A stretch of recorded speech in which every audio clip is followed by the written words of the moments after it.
Welcome to Horror Movies with TNA. Each episode, we're going to pick a film, talk about it, and rate it. Word of warning, there will be spoilers. This week, we're talking about 1971 Mario Bava Bloodbath.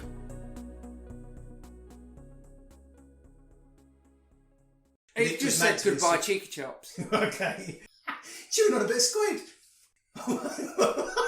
What? That's the old woman's death trump. Can you hear me? Right, let's get on with it. Should we do it? Noise reduction, compress, equalise, normalise. No, I'm not on about the noise. I'm on about... Noise reduction, compress, equalise, normalise. Anyway. But I'm on about, we could prefix... Is it right? Yeah. No, Tim. Whatever. Before you do your bit and the music comes on, we're going to talk about it and all that shit. There will be spoilers. Get fucked. That was like right. what the trash talk. Fucking hell, I can't remember. That was like trash talk. Bay of Blood.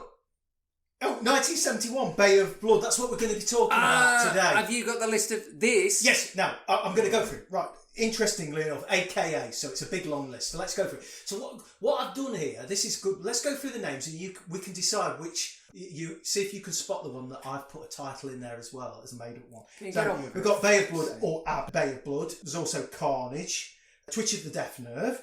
We've got Bloodbath, Bay of Death. We've also got Last House on the Left 2, Blood or Bloody Deeds, Massacre at Blood Lake. There was a USA informal title which was The Antecedent. There was also Snuff is My Game, which is another American title for it. I think that's about it. This is the vaguely uninteresting bit. Well, at least according to my DVD cover. So I've done all the research by reading a DVD cover of my DVD. That's fine. And it said this has got the most alternative titles of any Ever. film. Well, probably not. I don't know. It said it on the DVD.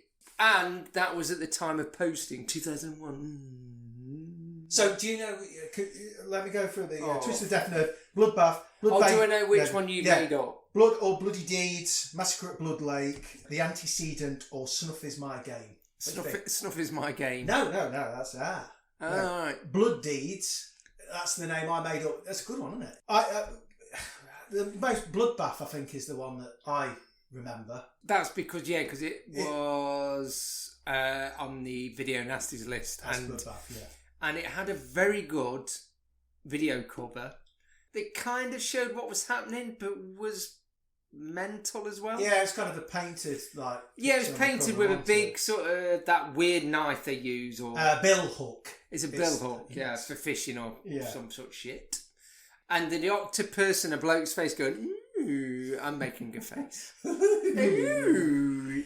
Well, we're going to say which we prefer of the titles. Oh, yeah, so that was the game, wasn't it? That was the quiz. You go first then. Not the one you made up.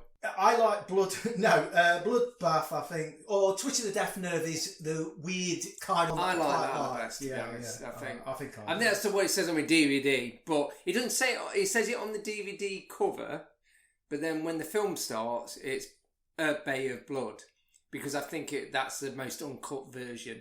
Yes. I'm sure someone was going to say, no it ain't, but it was bloody uncut from what I saw. You know, I'll say it straight away, 1971, bloody hell. Mario Bava, it's definitely his most violent film. So Mario Bava, I'm not going to go into much detail, but obviously he did loads of films. Yeah, Black Sunday, Black Sabbath, Kill Baby Kill, Lisa and the Devil. The list goes on. I don't think he didn't do The List Goes On. Go on! Loads, and his films influenced a lot of other directors and things like that. It's quite important Director. So Mario Bava's Bloodbath. Let's get into it, shall we? People in the film. Right, I've got a list of people in this film because there's a lot of characters that come in and out. Well, come into the film and then get dispatched. I know. And are you going to keep tabs on this or?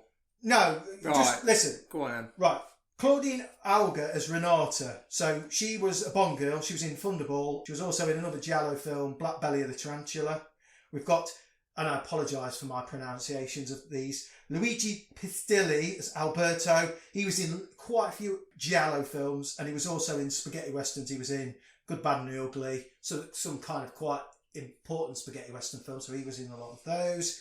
We've got Claudio Camasso. His was quite a troubled life. He's the guy that played Simon, so he, in his earlier life, he was involved in alleged bomb attacks and demonstrations in his younger life. Bomb attacks. He was also, when he was slightly older, involved in a street brawl. This isn't a cheery story, by the way. No, he was involved in a street brawl where someone was fatally stabbed, and he later committed suicide whilst in custody for said fracas. I'm trying to remember which one he was, because there wasn't really that many young guys in Simon it. was the guy who, in this film, he was slightly older. Is the guy with the ribbed jumper, the fisherman. And the white, and he was one of the key characters in the film. Yeah, was he the illegitimate son of the countess? Yes, okay. Lived in the little outhouse. Yes. Right. We've also got, carry on, Laura Betty, who was Anna. She was in La Dolce Vita, Hatchet for the Honeymoon, another film. Also known as Mark Bolan.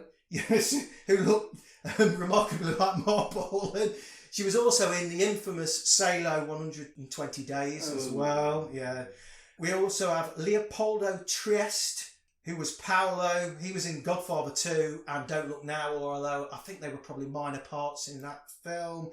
And then we have... Did he play a minor? It's gold! It's fucking gold! Oh, you bastards! It's not even bronze. He had an helmet with a light on it. He's like a miner. Fool's gold. Chris Avram as Frank or Franco Ventura. Oh, and just very quickly, the young girl, one of the children, Nicoletta Elmi, and she probably had the most interesting filmography because she was in Baron Blood, Deep Red, and when she was older, she was in Demons, the red-headed girl, the daughter. Oh, right. Yes. So, there you go. So, I thought it was quite interesting. Did you mention Bridget Sky? Was that Brumilda? I don't know. The skinny dipping woman? Our name is called Horror Movies with TNA, which obviously is a comical thing about tits and ass. But there's a good 5 minutes where it's grotesque. I can't say it. It's gratuitous. Gratuitous, yes. I can't say it right. Yes. It's gratuitous. Not a TNA. chance. No, yeah. I mean, there's no real reason. She sort of gets naked. I'm all for the female and male body or whatever, but it's a bit much, isn't it? Are we going to talk about the music? The music was by Stelvio Cipriani. Oh, you say it better than me. Who did lots and lots of films all the way up to 2006.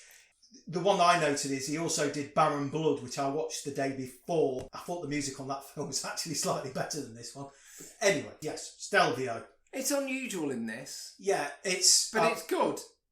Yeah. And also, did you know that they used that music and many other Italian ones? From this film? Yes. In Amor, the 2009 film. Oh, yeah, it's quite meant recent. to be like, yeah. Yeah, AMER. Yeah, AMER. Yeah. And that is it in terms of housekeeping for this film. So shall we get into the story? Yes, get on with it. Let me talk about it scene by scene.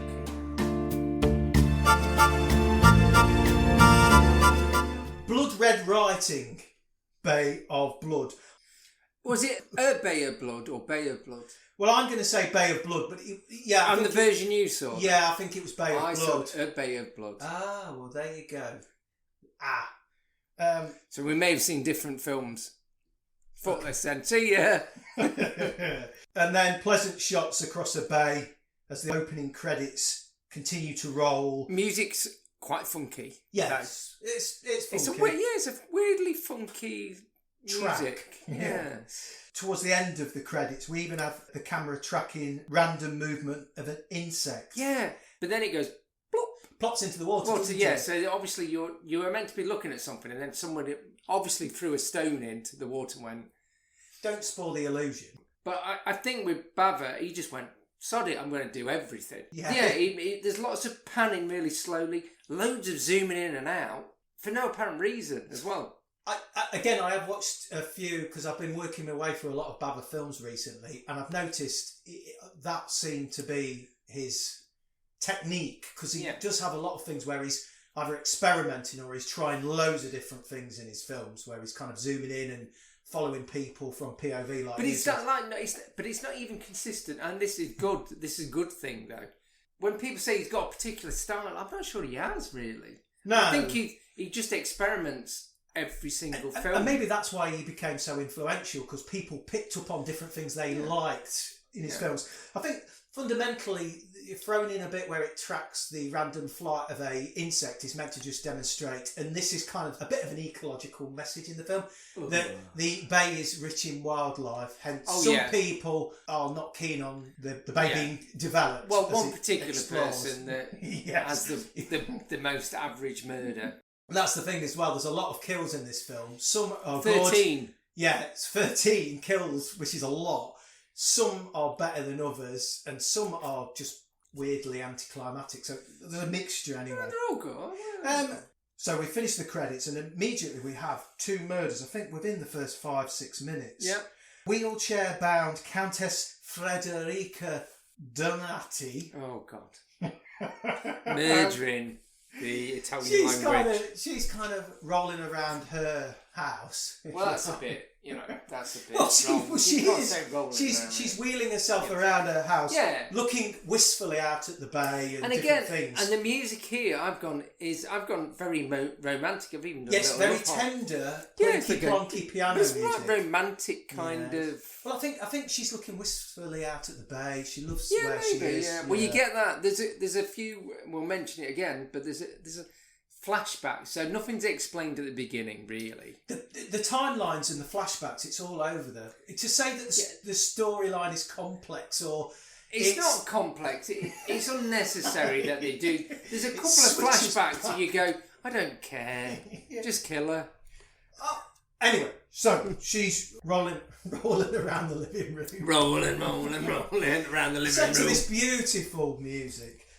All of a sudden, in contrast, she has her wheelchair kicked from underneath her by an unknown assailant, and she's hung. Yeah, there's a noose, and it sticks her neck through it, and then kicks the wheelchair away, which is novel, and I don't think you'd get away with it at all. Nowadays. I think I quite liked. I didn't like that, but I did. I liked the visual how it was done. Yeah, that she. Obviously, hung. I know it is all quite. I mean, brutal. It's a lot. Yeah, it's quite brutal. This was a video nasty. In 1971, I think this would have looked as quite a brutal I think it still does now. Yeah. Anyway, so after her murderer has left a cleverly forged suicide note. Do you know what it said on the suicide note? No, I didn't. I knew it was a suicide note. 13 febbraio, tutto è finito, oh cara morte, vieni presto, now, vieni in silenzio. It just said goodbye, cheeky chops. Okay. And then the murderer of the Countess is stabbed to death. This is a good bit. So you've got 2 murders immediately. It's sort of, you think, oh, maybe that's a murder and we'll find out who it's going to be later on. Who done it? And it just pans up to a bloke's face with a tash. But then there's a bit of him walking around.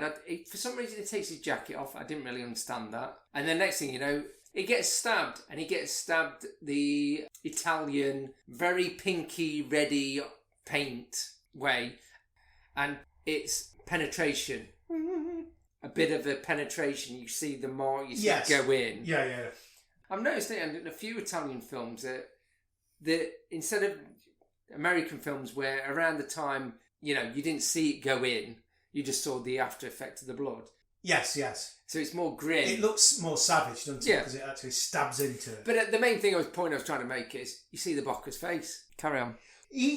I like this bit. As he lies breathing his last breath on the floor, you can still see the Countess's arms hanging in the top of the shot. Yeah, because she's just still hanging down there, which I quite liked. Almost like she was trying to grab, although she was already dead. Yeah. Her arms were down trying to grab him to strangle him. So she's been killed, and then her murderer has been killed. we're 7 to 8 minutes into the film, including credits. We've already had 2 deaths. So we know Bava's not messing around. No.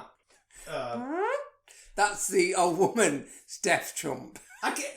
In this film, I get mixed up with names because one minute he's Frank and next minute he's Franco. So I'm going to go Franco and Laura. I'm making sweet. Well, they've just made sweet love. They've made sweet love and they're talking lovingly. And then Frank gets up and he says he's off to the bay. They're obviously having an affair as well, which I think she's his secretary. Yeah, it's irrelevant. irrelevant. Matter, yeah. They could just be. And also, wife, he has a discussion about swank or swank. There's this conversation around a creature that's called a swank, which he's using to illustrate. I think women who are too needy. It's just I don't bollocks. Fucking know. Frank's off to the bay because now the Countess is dead and her husband has vanished. He needs to get a signature, and again, this really is what the film is in a nutshell. A bunch of undesirable characters are all trying to get their hands on the bay in the wake of the Countess's death. Do you like the wake? In the wake, as in boat on the bay, in the wake of the Countess's death. Do you like the wordplay? This is where you need to put that cricket noise. Do you like it? In the wake of the Countess's death, everybody's out for something. They're all fucking bastards and they're willing to do anything they can. And that's the story. That's life, that's life, mate. I'll give it 12 out of 10. So we'll see you next. So if anybody's got any other films they want to review.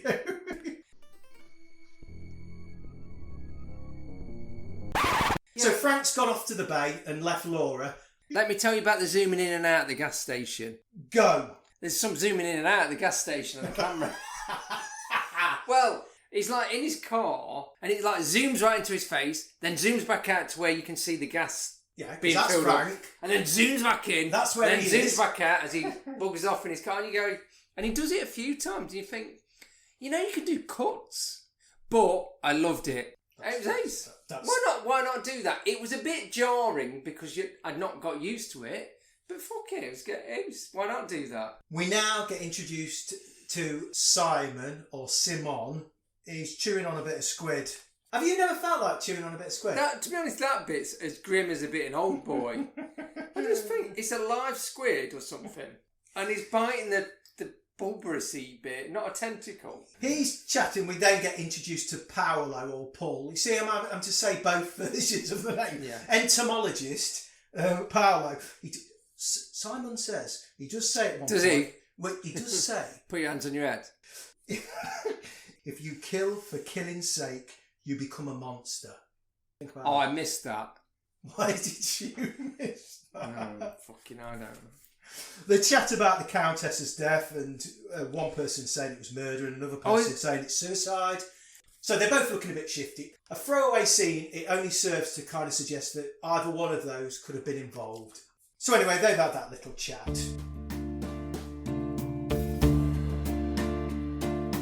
Now we switch to 4 crazy teenagers. So I've called them twats in an open-top car. Yeah, well, we've got Brunhilde, who's the live wire. We've got Denise, Duke, and Robert. Robert, do you want to talk about... I kind of said his hair was a mullet afro. I loved it. It's like he's got an afro and then put a really tight hat on. He just took a motorcycle helmet off his head and it squashed it. Yeah, it poked out just below his ears, near his neck, massively. He was smashing. They end up breaking into Frank's cottage. Denise and Duke pair off. I think Brunhilde is a little bit too of a live wire for Afro Ninja. I think she... Well, she fucks off and has a swim, doesn't she? Yeah, I don't think he can handle her because he seems more interested in Denise than actually Brunhilde. They break into a place and then they start dancing on some kind of platform. Brunhilde does. It actually cuts away from that to Anna, wife of entomologist Paolo. So we leave them partying. Anna and Tony's convinced that Anna, played by, I'm going to look back in my book, played by Laura Betty, Beatty, looks the spitting image of Mark Bolan. Well, from T-Rex, Banger Swan. You're disappointed because usually your Banger Swan. rendition... Banger Swan, I've called it as well.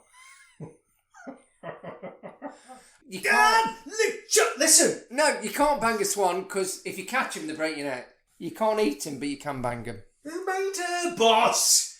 I fucking didn't. Cut to Anne, wife of Paolo, the insect man. Anna's got tarot cards out because she's a bit mystical. Oh. She senses there's going to be a bit of a kerfuffle for the next 80 minutes. So she seems to look across the bay out the window at where the kids are partying. And she then looks at Simon's shack, the fisherman, and she looks across to him to suggest To be there's honest, going to be trouble. I think she quite likes that shack. I think she loves that shack. Doesn't it? Go on. That was it. Oh, right. That was it. It's clear that that Paolo loves his bugs more than he loves his wife. They've got a horrible relationship. Oh, I've got a drawing. There's a bit, it might be This later will be on. great again for people. Yeah, I get it. Go on then, tell us about your fucking drawing. He feeds his insect. He goes, drink, Fernando, drink. And Yeah, he it's gives got him names. a little bit of... Yeah, he also Juice at one on his point finger. seems to like almost kiss one of his bugs tenderly. This thinks it's a love bug. That wasn't a joke. It wasn't a joke. It makes it very clear that he doesn't want anybody to change the bay as well because he loves the wildlife there. So it kind of almost suggests that he would stop at nothing to make sure that nothing happens to that bay. Okay? So it kind of would suggest he's the killer. We've had 2 kills, by the way, so far, just so you Only keep 2, count. yeah. Woo! Back to the party. Brunhilde goes off to swim in the bay. Robert doesn't follow her. Afro Ninja doesn't follow her. He seems to be still trying to stick to the Duke and his girlfriend. Which doesn't Is it make a lot of weird? sense. Unless it's, you know, some kind of... He seems like a bit of a... Now I'm going to... No, listen. Robert is a bit of a square. Whereas Actually, mate, what if he Afro Ninja fancies, you know who? The bloke? Oh, Duke? Yeah. Well, no, because Duke keeps trying to tell him to clear off and he keeps hugging the girl. But I just go back to the point. Right, anyway, so back to the party. Brunhilde goes off for a skinny dip in the bay. Robert doesn't follow her, so she's obviously on her own. She goes for a swim round. That scene goes on for a while because she's completely naked. It's gratuitous, as we've already said. Yes. She discovers the floating corpse of the Countess's killer. This bit's quite good, and it's reminiscent a little bit of Inferno, which is an amazing scene where that Which woman, Mario Bava allegedly directed in. in this film, she gets foot caught while she's swimming around on a bit of rope, and then finally gets away from it. But then the floating corpse starts Touching her leg. Yeah, well, I have drawn it, and it touches a bum. It does touch a bum. bum. The dead hand touches her naked bum bombs. And then she runs screaming. And Well, you would if a dead hand grabbed your cheek cheeks. She runs screaming and is pursued by a maniac who's armed with a bill hook, who slashes her Are you going to throat. mention what a bill hook is, for those that don't know? It's like a curved... Is it used by It's like a- fishermen? Is it? It's almost like a scythe. But it's like a small handheld. It's like a hatchet more, isn't it? Yeah, it's got a But curved then it's got blade. like a hooky kind of curved blade Yes. on it. Yeah, you're right. Which actually the killer uses to slash That's the initially worst her bit in the throat. entire film, I thought. Yeah. So while she's running away, he sort of hooks it round her neck and then just pulls her back. Yes. And it what I put here, it's like scrapes her throat. throat. And then he hatchets her Yeah, which back is of not her neck. such good of an effect. No. He just like chops her head off. Well, chops her head. He doesn't chop it off. Well, so we've had this build-up with these 4 kids, crazy kids partying, and then we get these kind of 4 kills in quick succession. So we've had Brunhilde, who's been slashed round the throat and hatchet. After a bit of a touch on the bum. Yes. By dead Then Robert's back in the house whilst Duke and Denise are making love in one of the bedrooms. So he's sat on his own and he gets a knock at the door, which he then goes and answers. And he gets the bill hook through his face and it kind of slashes him. Which reminds me of Friday the 13th when is it an axe gets put in, or is it a hatchet in that? And it's dead good because also he even like opens his eye a bit and carries on looking around. It's really, the effects in this are very good all the way through. Then Denise and Duke, and this is probably the most well-known because this is directly lifted for Friday the 13th Part 2. They're having sex in bed and the killer spears through them. I mean, it's worse than Friday the 13th Part 2. Yeah. But the way he's filmed it, so they get skewered or kebabbed or whatever you want to, sexy kebabbed, and he zooms in onto her hands, still like being orgasmic, clutching the bedclothes and that, and she's still writhing around for a good few seconds while she's got a big hole in her back. Yeah. Which is an unusual kind of lingering shot. So it's almost like there's an ecstasy in getting killed and speared together. I mean, each to their own. Interpret that how you will. Yeah. This is 37 minutes in, so we've had 6. That's kill, Hang on, 5 and 6. Yes. Running, choppy neck with the drum and bass, 3. 4 and 5. You got Robert as well. Oh, yes, in the face. So Yes, it's that's 6. 6. It's Yes. 6 now. Right, yes, you're correct. The bit I liked as well is once all 4 of those had been killed, the 4 teenagers, it then, I don't know if this was intentional, it then switched to the shot of the smiling car. Did you notice that? No. I put 4 dead, smiling car. They came in, they were totally peripheral to the actual story, killed them, fucked them off.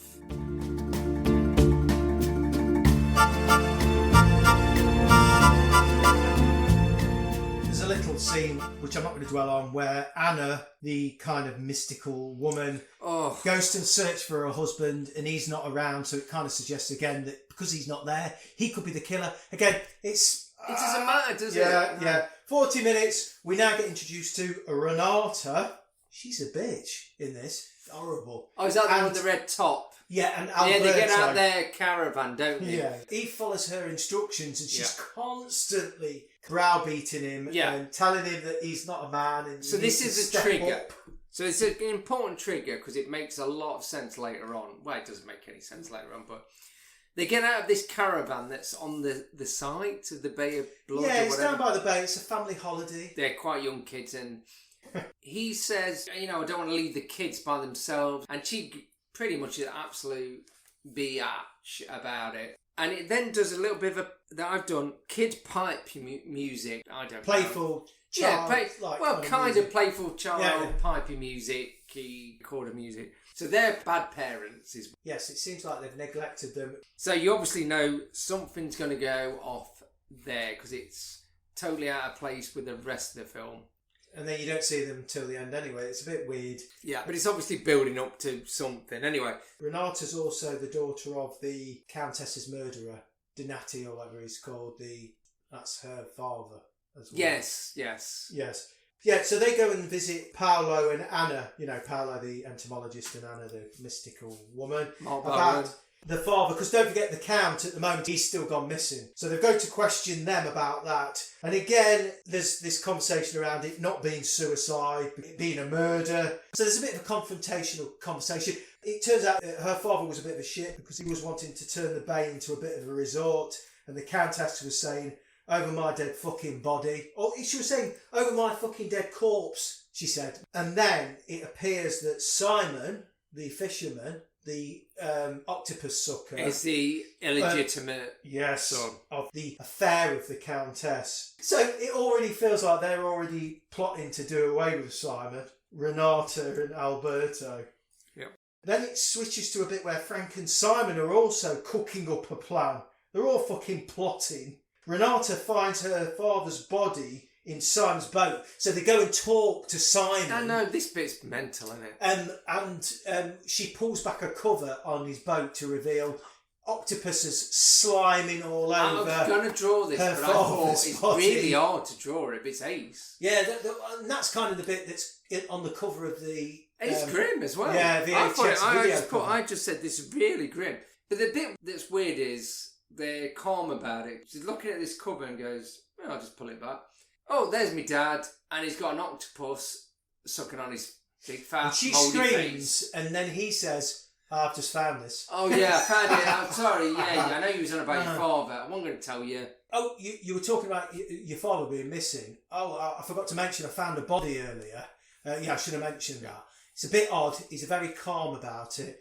The lighting in this bit is weird. It almost looks like the background's fake. I think it's because they lit from the front very bright, and it's done at a weird time of night, so it looks like it's like projected at the back, but it isn't. You'll have to have a look at it. It's just a weird It's just the way it's lit. Yeah, it's a very strange sort of thing. This is going to get cut out, isn't it? Carry on. Renata is traumatised because she's just found her father's body in Simon's boat. So she goes to Frank's place. The teenagers have walked into Frank's place and now she just wanders in there. He should learn to lock his fucking doors, really. So she goes in there to kind of rest. She then finds 4 of the dead teenagers in there. In the bath as well. Again, a bit like what they did in Halloween later on, where, you know, he made the Halloween house. Yes, and I know, but this, I don't know whether Carpenter saw this, but it was like, well, this is all the people I've killed previously. Yeah, it gives you the shocking all in one go, doesn't it? Yeah. It's like... But it's done weirdly in this, because she screams, she looks in a mirror and then sees, oh Christ, there's a bathtub full of 4 dead teenagers. But then sort of goes, when she's calmed down, just walks past and goes, oh, okay. Yeah. That's not great, is it? I didn't necessarily think it was a weird reaction. I just thought she was like, kind of, I've got to get through this, kind of. I've got to get through this. I've got to get through this. She finds the 4 bodies, teenagers. Frank rocks up with an axe. Renata ends up stabbing Frank in the nutsack through the glass door. Not in the ball sack. Right in the nutsack. Anyway. She stabs him right in the nutsack. It's quite good. It's a glass door that she's pushing against him while he's trying to ask her a question. Oh, this is terrible. Axe her. Right, so he's trying to get to her and she goes with these scissors all the way through the glass door into him. But you don't actually see it go into him. But it does. Oh, God, this is awful. Hit right in the nutsack. This is all bullshit. She's traumatised as well because she's found all these bodies in the bath. 52 minutes in now. Renata then instructs Alberto, her husband, to kill Paolo because he knows too much, because he witnesses it as well. And this is where kill number 7 is, which is Alberto then goes and strangles, and it's a weak scene. Well, no, he goes and grabs him. Kill number 7 is stab through the glass. No, because he's not dead at that point. If anybody kills me and I'm not dead, don't fucking bury me. Anyway, because Paul knows too much, Renata, as we've said, she's horrible, piece of work, instructs her husband to go and kill him. And he duly does. He strangles him to death. Boom. We then go to Laura, who's... Keep up with it, there's a lot of characters. So Laura is the swank secretary who's having the relationship with Frank from the very beginning. Yeah. She's now travelling down to the bay to see Frank, or Franco. Yeah, she's obviously just there. Well, you think she's just there to get killed, but then she's there to have a couple of flashbacks while she's getting killed. Yes, which I could give less of a fuck about. No, I mean, again, it just elaborate on the point that everybody was out there to try and... No. They're all conniving. The first flashback's enough, but they do it again, don't they? After she's like on the death throes or something. Well, yeah, they're throwing another anyway, flashback. Go on. Pass it out. Then we go to Anne, Mark Bolan, who discovers Frank with his stabbed balls. She senses everything's wrong, and then and I put this poetically actually, somebody takes her fucking head off with an axe. I've just said hair clean off, and I've done the joke again. I've just gone hair clean off. Well, I axe you. Right. Anyway, Renata and Albert, their plan now is to get rid of Simon. Simon is the only person that stands in their way of getting the deeds to the bay, so they now plan that he's the person that stands in their way. Fucking hell, this is complicated. I've just realised. Yeah, is anyone really listening to this to pick up what the fuck's going on? Everybody. I think the thing is everybody's planning and conniving. Let's get to the end of this, but we'll that's an hour. Things get complicated when Laura arrives. She discovers Frank nut stabbed, and Frank says, "Find Simon." So Laura goes off to Simon's fisherman's shack. Yeah. So look, as if we didn't know, Simon's killed some of them. So it's revealed at that point that Simon killed some of them. That's when Lorna gets strangled. I'm going to skip to the end. Yeah, but Simon then says, "You and Frank convinced Donotti to murder my mother."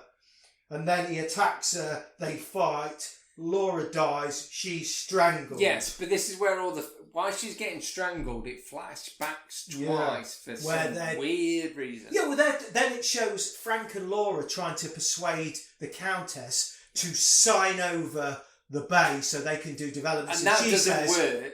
Well, no, because she says, no, I'm not interested. I love this bay. Which harks back to the fact that she loves that bay at the beginning. She also loves the shack there as well. Oh, she does love the shack. Okay, I'll give you that. But anyway, so that doesn't work. So then he says, Laura, try and get off. This is exactly what he says. Try and get off with husband. Use your womanly ways. Seduce him. Get off. Yeah, it shows that she was kind of conniving again and trying to persuade it. And everybody's trying to double across everybody. So Simon wanders off, brandishing his billhook. He loves that billhook. Hey! I put here, he's psycho. He is a psycho. But he seems a bit of a victim in all this. He's the one that's been kind of manipulated, I thought. Frank advises Simon to go into hiding. And again, trying to get him to hand over the property. Do you know what I mean? So again, Frank's trying to... I don't know if this is a flashback, but he has this conversation where Frank's having a conversation with Simon. I think he's thinking back to this. And he's again trying to get him to sign over things, and he's telling him to go into hiding because he's killed people. And in an act of desperation, he snaps. He realises, Simon starts to realise that he's been tricked by Frank Ventura, the one person he thought he trusted. So he walks out. This is the weirdest kill scene in the whole film. There's no build-up to it, really. He just walks out and all of a sudden he's stabbed.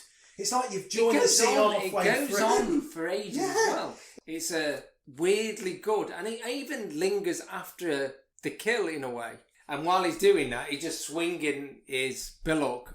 So he's waving that, trying to get the bloke with the spear. But he's out of reach because it's a long spear and he's skewed him against the wall. He's like swinging it all the time. And it goes on, what seems for too long. And the bit I particularly liked is that then Simon spits a gobful of blood out onto Albert's hands. And it's almost like then Albert kind of realises he's got his hands dirty with the deed. But that bit where he gets the blood on his hands, he's properly bothered about that. So and then it has a shot where it kind of goes away from it. And he's in the background and he's just sort of still holding on to it. And then he finally dies. And it just, again, does this weirdly romantic-y, plinky-plonky music. Yeah. Go, but that's because I think it's trying to suggest that he got fucked right over by everybody else.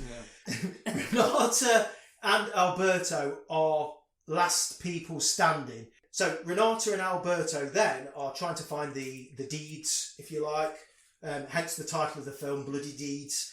All suddenly goes dark, and Alberto, and this is a bit of a scene where he's got a lighter in the darkened room, which I thought was okay. I thought it was a match. Was it? Oh, yeah, it might have been a match actually, yes. But I thought it was a woman. This is the bit I forgot, obviously. But I thought it was his missus going, I'm going to kill him. I'm going to get all the money for myself. So she's going to kill him as well? I thought she hit the switch button. Because she watches later on and does fuck all. Well, she just kind of stands there and says, oh, what's happening? Oh, yeah. So all goes dark. Alberto is attacked by Frank in the dark. And with his scissors, his ball bag scissors, you don't really see anything. And this murder's actually, it's very, very, very dark. Pointless. It's complete darkness. And then Alberto basically wanders out of the dark. Well, you hear it like a douche, but you don't see it. You go doof. Yeah, and I think the way the scene's meant to work is that Renata's stood there and she sees somebody stumbling towards her, and she kind of almost thinks it's Frank and he's killed her husband. But actually, when he turns up, it then switches to showing Alberto and Renato. Well, but it cuts to daylight and they walked out. Yes. And so it's like a big shift where it's pitch black and then suddenly it's daylight and they go... And they're fine. He finally gets her respect because he's killed about 4 people. Beautiful relationship. Yeah. They've gone back to the family caravan. And then there's the final scene, which is... Then suddenly, like, in the foreground, a shotgun appears. It's quite well done. Shotgun appears. I think the kids are shouting to the parents, aren't they? Yeah, they go, hiya, mummy, daddy. And you just hear... And you just get shot. I mean, I think they only shoot once, not twice, but it's a big old gun. Whether it's a double barrel shotgun, so whether they... I can't remember. But you just see a puff of smoke, so it's all done in the one shot again. No cut into a barrel and that. And then they fall over and die. And then he cuts back to the kids and he goes, oh, they're playing dead really well. Something like that. I mean, yeah, it suggests I mean, that the kids think they're think- playing with a toy gun and that... Yeah, and also, their kids are thick as pig shit if they really think that's good. But they go, oh, they're playing dead really well. Shall we play round the bay? And then they run off and play and leave their mum and dad playing dead really well. But, fuck it. Yeah, I mean, it's to be honest, the whole film doesn't make a lot of sense. So if you're then going, oh, these kids are not realistic and they don't realise it's a real gun and all. Really? Have you been watching the rest of the film? To be honest, we're about 25 episodes of this in, and we've said in every episode, this film doesn't make any fucking sense, but if we're going to get worked up about that, we won't get anywhere. But you are right. I'd counted 13 deaths. But it's because that's why I was saying I didn't count Frank Ballbag stabbed because he gets killed later on. Twice. Yes. I'm putting my book down. That's what I'm doing. Drop the book. Yeah. And then the kids go off playing, and I think that's meant to suggest, I'm going to try to look, it talks about ecology and it talks about man's greed and people will stop at nothing, but it also talks about people being desensitised to violence. Look, it talks about a lot of things. The end. Yeah, the end. Fuck off. Done. Fuck it. Get the fuck out!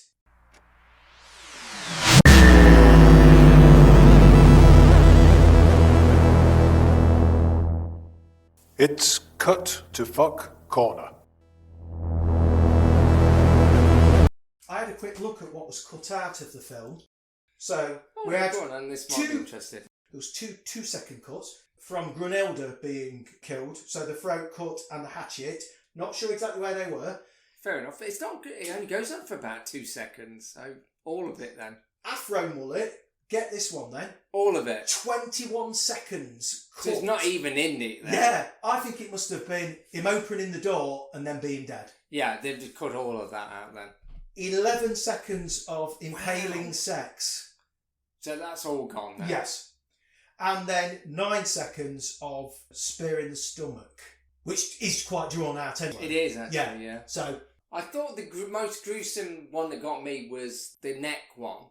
But it was quick, so that generally they've cut all the kills out. The impaling was the sexiest death, wasn't it? Well, yeah, I said it was a bit dodge because it was like they were still making love while they were getting killed. It was the most erotic death. Yeah.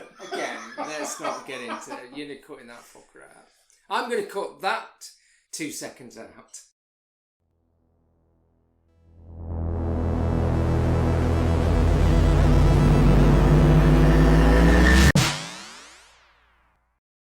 When we're talking about video nasties, we say this a lot. I'm not sure why Is this going to the go on BBFC got quite so worked up about it. However, for the year it came out, it was quite a violent one. It's like a slasher cum giallo. I actually thought it was a bit more tame than I remember. I know you think differently. However, it was easily Bava's most violent, but I don't think it was his best film. I can see how it influenced other films, because obviously you can see it in films like Friday the 13th Part 2, where the kills are directly lifted off it, aren't they? Yeah. And I can understand why Bava's films do influence loads of different genres and filmmakers, because I kind of still talk about them today. There is a bit of a downside to this film. You do end up not giving a shit about anyone, so emotionally you don't really care whether anybody... It's not scary. No, it's not scary at all. And like I've said before, there's some kills where they're very anticlimactic, and there's some other kills where it almost seems like the killing of Simon. It's Workman-like, isn't it? Yeah, it is. But for the sheer kill count, and exactly what you say, for the way Bava kind of just chucks everything in there. I mean, it's an hour and 24 minutes I got, anyway, and for a kill count of 12 or 13 kills, because even the one where Frank didn't die, it was quite a good bit anyway. Yeah. It kind of did the job, so it was nicely shot, good kills, fucking crazy ending. It was a good one to revisit still. It just goes at a good pace and there's loads of kills, so I'd still give it 7 out of 10. 7 out of 10. Okay. Enjoyed it. I'm probably... Yeah, not much to elaborate on that. It does a job, really. I mean, I'm a big Dario Argento fan. And I do know that everyone says, yeah, but he sort of nicked a lot from Mario Bava. I've seen a few of Mario Bava's.